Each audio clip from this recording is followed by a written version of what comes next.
First of all, I want to say, how did you be such a gentleman? Let me go first. You should have gone first. Really. First of all, I want to go ahead and give thanks to my Heavenly Father for giving all of us this gift to be here and to see my son and his wife celebrate their wedding today. I don't got much to say because you guys practically said everything about my son that I was going to say. But anybody who has been part of my son's life has seen what kind of a great man he has become. Most of all, what I love about my son is his integrity. When he was growing up, I always said, son, a man without integrity, no matter how much he accomplished in life, he is not going to get anywhere, and he doesn't have a face. And one thing I am very proud of you, that you have kept that. And most of all, that heart, the beat, the first time I hold him in my arms, his loving heart, that he's not selfish. He's never have been. Growing up with all his cousins, he always shared. I didn't have to tell my son. If he had a piece of chocolate, he always split it. He had a toy, he's never greedy. And he has shown that, because I can see all of you guys here, because you guys have seen who my son is. All of you guys give me credit, I hear, since I've been here, how that you guys thank me for my son, who he is, the kind of man he has become. But it is not just me. It is everyone in here, because you guys have been part of his life too and have enjoyed the gifts that God has given them and he has shared with everyone here. And I also want to, when my son called me and said, Mama, I think I met the woman of my dreams. But she is my friend. But I'm scared. I am so scared to ask her because I don't want to lose a best friend. And I always said, son, remember what I always tell you? Follow your heart. And if God has her destined for you, she will be your wife.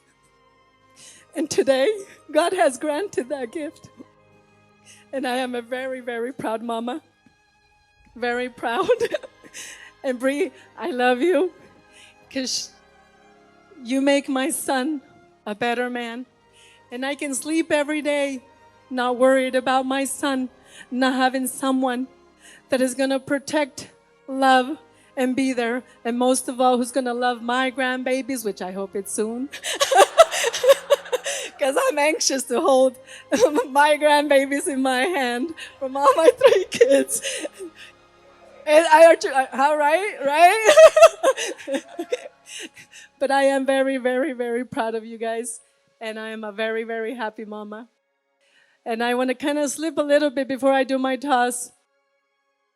I come from a big family. But there is someone who's been very, very close to us in our hardest time in my family. Being from a big family, nobody was there to help us, strengthen us spiritually, and also with economically. My only part of my family that I hear is that family, that special family.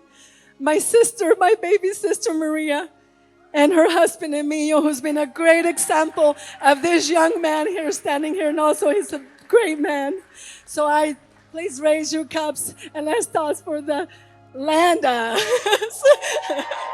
Thank you.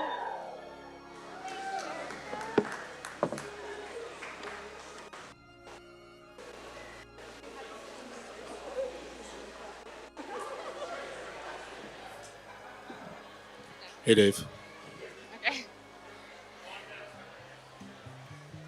I'm hesitant to give this to you. You ready? Okay. Hey guys, how you doing? My name is Dave. I've been sober for. No, I'm just kidding. I'm Bree's dad. Don't tell me I could do it. So I was going to do a poem. I was going to do a joke. My wife told me not to do that. One thing about it, Ann and I, Erica, Larry, we all just want to welcome you guys here and say thank you for being here for our kids. And the friends, I mean, phenomenal friends. It's just so awesome for you guys to support them. I have a joke about that. My wife said not to say it. Totally got you.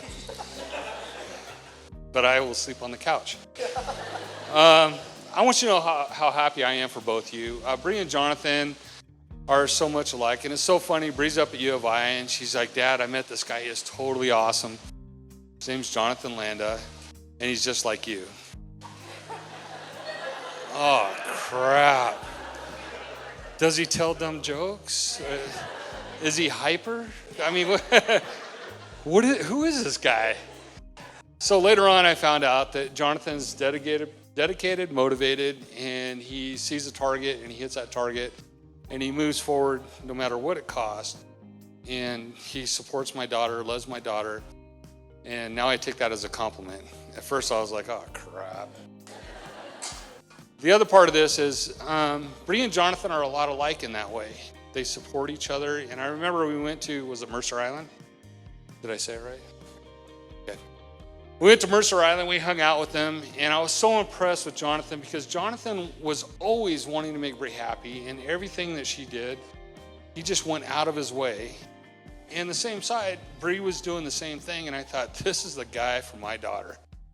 Anybody, as a father, that makes your daughter happy, you gotta love that guy, right? So, Jonathan, thank you so much. I really, and we'll go dirt bike ride and do cool stuff together. It'll be fun. It's all good. I also want to talk about, I went through and I was like YouTube, Google, and everything else. I just got hooked on phonics last week. That's why I'm not reading this, because I'd screw it up. My wife said, don't tell any dumb jokes. Justin can tell you what the rule of thumb is, but whatever.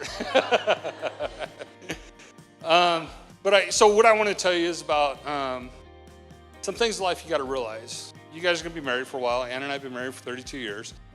And one day you're going to wait. These are all true stories, by the way. And Anna, you have to say it. And anyways, you know when you wake up in the morning, you feel somebody staring at you? Well, my wife was staring at me. And I woke up, and I'm like, Anna, what are you doing? She goes, oh my gosh, David, we're getting so old. Whatever, it hurt. And then next time, Christmas time, she buys me a sweater. Just take it. That's all you got to do, man. She buys me a sweater. She goes, try it on. I want to see what it looks like on you. So I take the sweater down the hall. I take the shirt off, sweater on. I come walking back out, and they go, hey, babe, what do you think? Oh, it looked a lot different on the mannequin. Son of a... So, anyways, just take it. Don't fight it. It's going to happen. And when she makes fun of you, don't make fun of her. That's another rule of thumb. It's just don't do it. I tried that once. It didn't work. My wife got a haircut, got a perm. She walked in through the garage door, and I'm an a-hole. She walked in. I said, hey, sir, if you're here to fix furnace, it's right back there.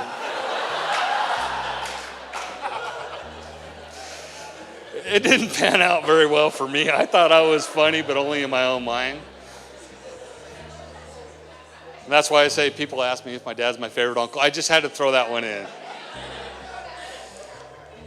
So, along with words of advice, make sure you guys are always on the same page. Never go to bed angry. Communicate, talk about things. And always support each other. This is goddamn it. This is almost done.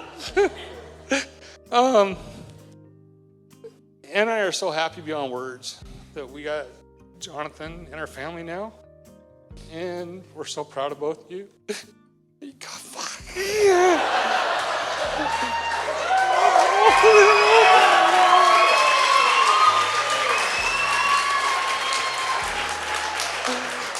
Such a baby, man. The whole time I've known John, he's a truly amazing person. I've always thought about my daughter that way. And I just want to say, I just love the way you guys support each other.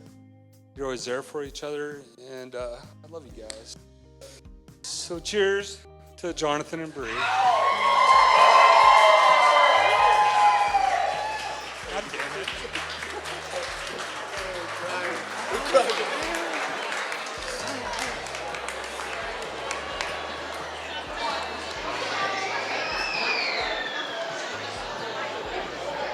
Hello, everyone.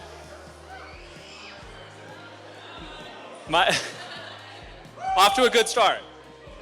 My name is Cole Kubasumi. I'm gonna start my speech off by stating something that goes without saying, but Bree, you look absolutely beautiful today.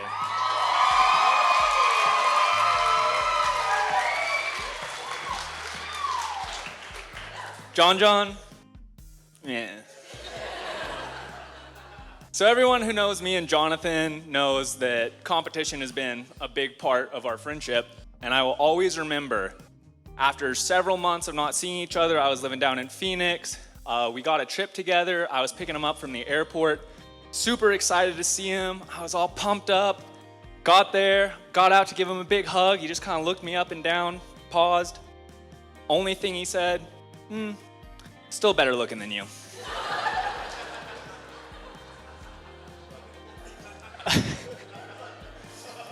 You know, we can keep arguing about who's better looking any other day. I'm gonna give you it today just because it's your wedding day.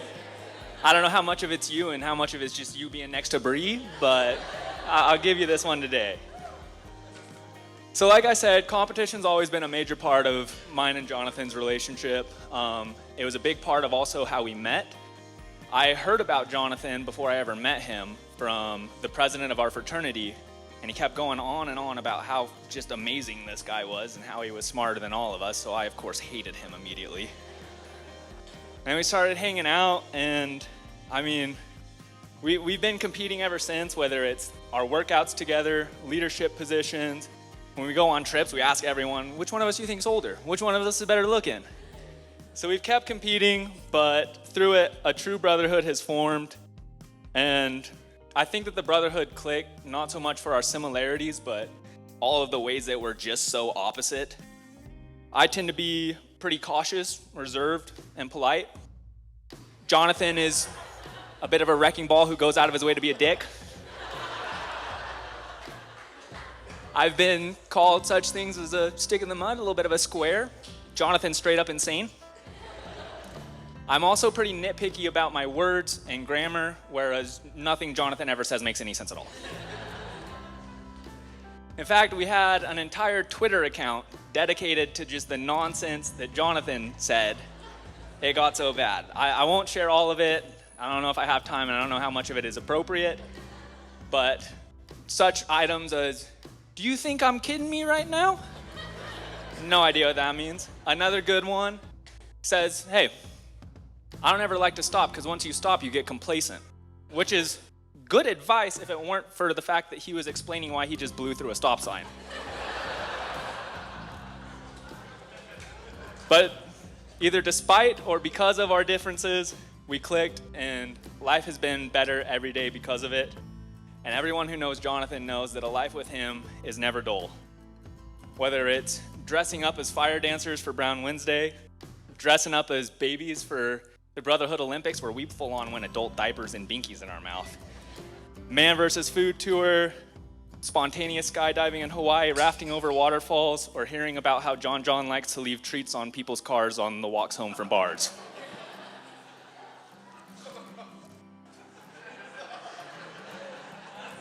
But on a serious note, I always frame it like I'm trying to compete with you, I'm trying to beat you, but in all honesty, I admire the hell out of you, and I try to be a little bit more like you every day.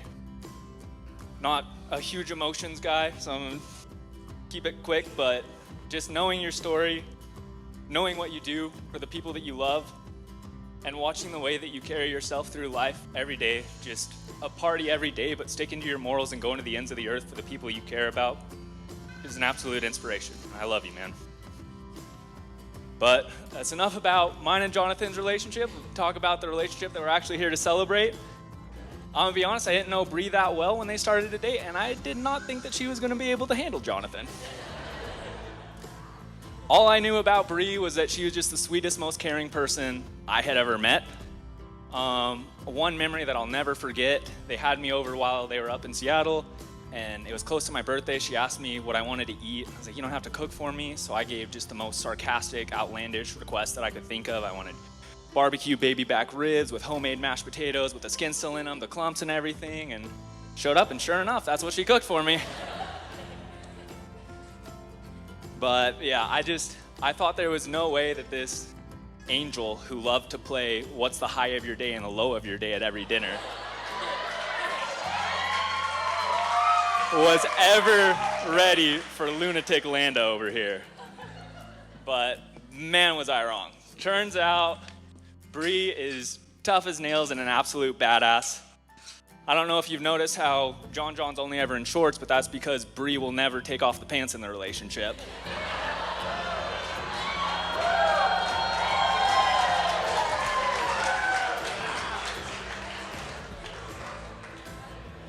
But on a serious note, you two just fit.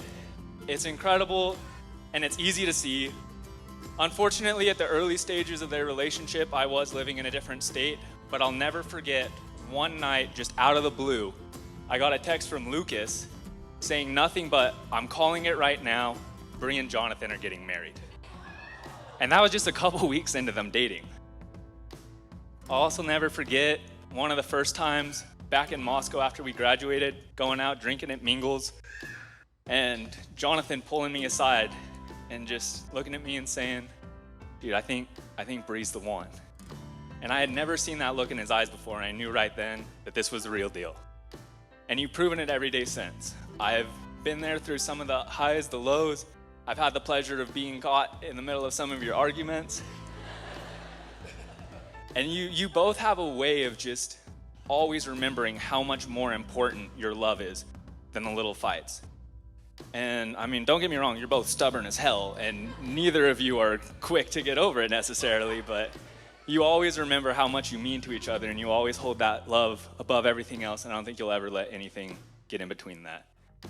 Now, I think normally people like to offer advice, marital advice, relationship advice. I'm gonna pass on that part given my qualifications, but I will say, as long as you two keep putting love first the way that only you two can, I know that you only have a lifetime of happiness ahead of you, and your relationship is honestly something that I can only hope for. Couldn't be happier for you guys. I love you both. Congrats, and cheers to Jonathan and Bree. Good short comment.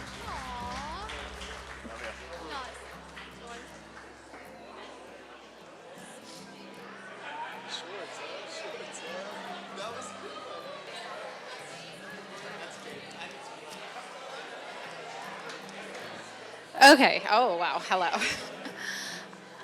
I am Kayla. I'm Brianna's older sister and maid of honor.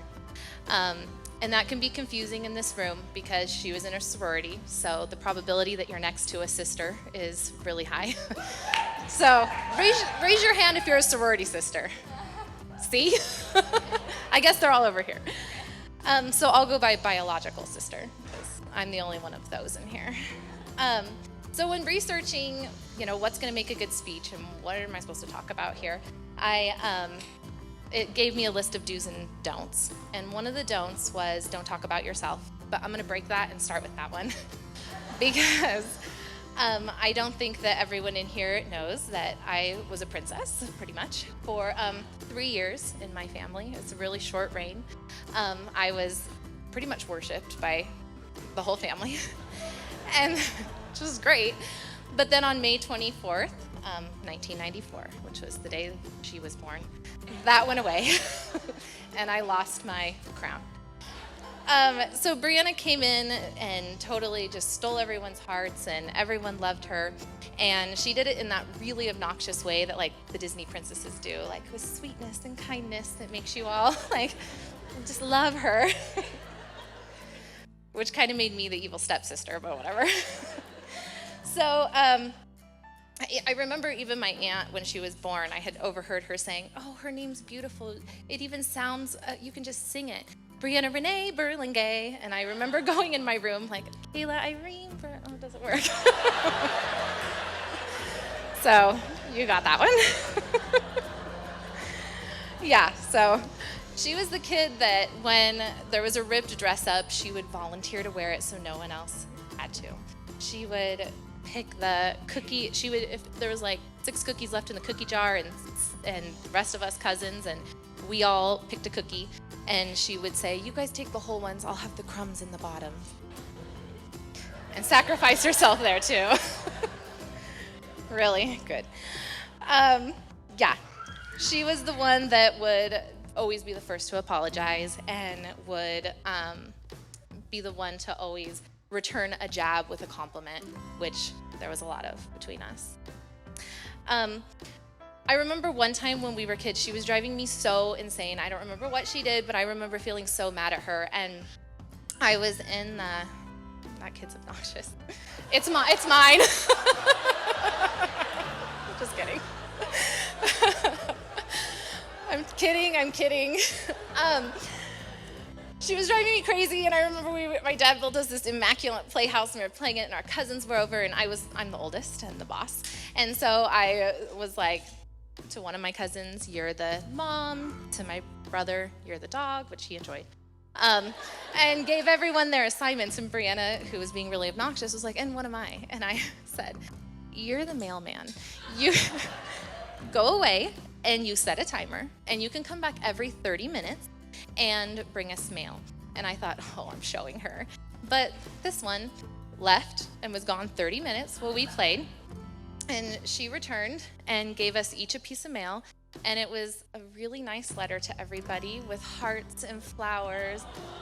So she won that one too.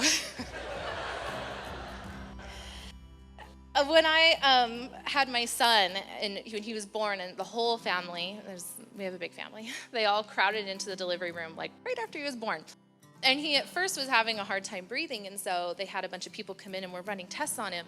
And everyone, we have a picture, which if I could show you, you'd see, there was like a wall surrounding him, all looking at him and seeing him, and then I'm in the background trying to just see my new baby. And I remember feeling like helpless and confused, and I don't want to cry. The one person who stayed with me was Brianna, and held my hand like she did as I gave birth. Well, she also, as I gave birth, this will make me stop crying, took obnoxious selfies with me in the background, like, oh, duckless. But she was there. She was there. That's what mattered. So, yeah. But that's the kind of person that Brianna is. She's obnoxious, but she's kind, and she's the kind of person that will make the best of every situation. She's determined in every way. And she has a heart filled with loyalty, and she wants to see everybody around her, like tonight, just be happy. So we'll switch to Jonathan here, which again will make me stop crying. So Jonathan, like everyone has been saying, Brianna had called and said, I have this friend up at school, but I feel like it's getting like could be something different, and that she was starting to date this guy, and that's all because I wasn't up there, that's all I really knew about him. And then we did a trip with my grandma and my parents to Vegas, which was an interesting group to go to Vegas with. And I didn't know him. I had like met him in passing once, and that was it. And so you'd think that a guy who's meeting his girlfriend's family would be on their best behavior, but I think from all the other speeches and all of you that know Jonathan well, that was not the case. And also, if you know much about me, you know that I hate attention from large crowds. And so when we got off the plane in the airport where we met them, I remember it was a sea of people like this, and way across the whole entire airport, we kind of saw them bobbing around, and this guy is going, "Welcome to Las Vegas," to everybody, and I'm going, "Oh, okay." And then naturally everyone's looking to see who he's talking to, and I'm walking away going, "Okay." And he goes, "Oh, you're Bree's sister!" And I'm like, "Oh, okay." So that's how that trip started. We ended up on a shuttle bus, which was the kind of bus where everyone faces each other. And this guy's telling some story. I don't remember what you were talking about. But everyone on the bus was listening, and he had all their attention. And I remember I was right next to him thinking, oh my gosh, everyone's looking at us. This is embarrassing. And I was turning red, and you've all now met my dad, who was sitting across, who was sitting across from us and yelled across the bus, "Are you embarrassed or something? You're turning bright red." And I was like, "No, oh my gosh, I'm sitting under a heater," and pointed to the vent above me. And then Jonathan reached up and announces to the bus, "Well, this is a speaker."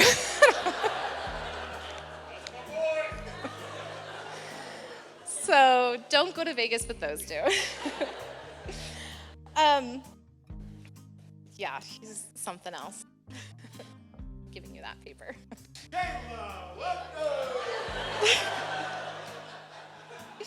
Yep. I could really go on and on with stories about Jonathan and the way that he's embarrassed me or even had me on the ground laughing with tears, and even a couple occasions where I've been seething mad at him and just red and angry and just so mad at him, which is fitting that they're together. So it took a while for Jonathan and I to warm up to each other, but today I can truly and honestly say, Jonathan, that I couldn't ask for a better brother-in-law. And he's an incredible uncle to my kids. I have 3 of them running around. And they're also waving.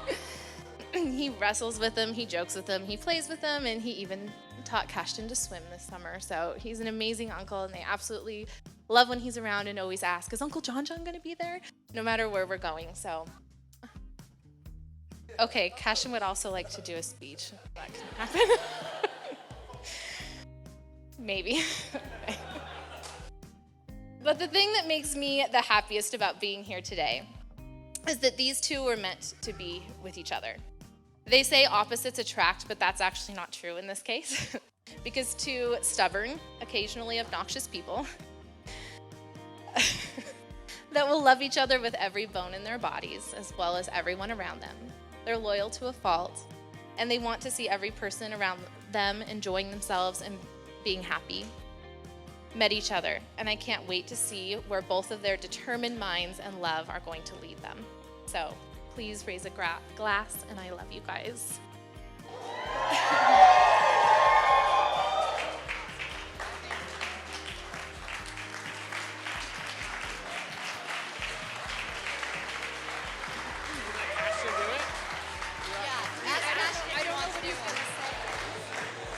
How do you use it?